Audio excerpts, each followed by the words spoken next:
నిర్మల్ జిల్లాలో రైతులకు ఎరువుల కష్టాలు తప్పడం లేదు.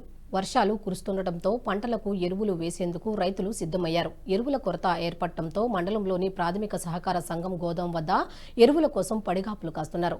అన్నదాతలు రోజుల తరబడి క్యూలో ఉండలేక చెప్పులను పెట్టి రోడ్డుపై బైఠాయించారు.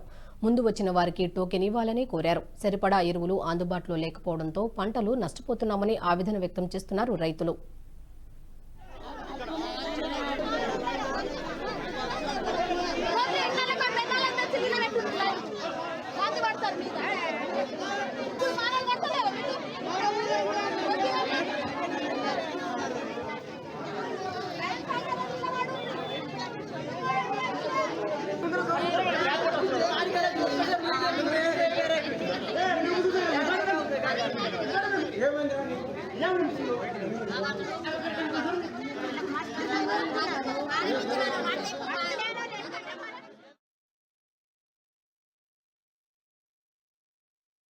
ఈ వీడియో మీకు నచ్చినట్టయితే లైక్ చేయండి, 10 మందికి షేర్ చేయండి. అలాగే కామెంట్ల రూపంలో మీ అభిప్రాయాలను మాతో పంచుకోండి. Nationalist hub group of channels ను సబ్స్క్రైబ్ చేసుకుని తెలుగునాట జాతీయవాద జర్నలిజాన్ని ప్రోత్సహించండి. ఈ వీడియో కింద ఉన్న బెల్ ఐకాన్ పై క్లిక్ చేయడం మర్చిపోవద్దు.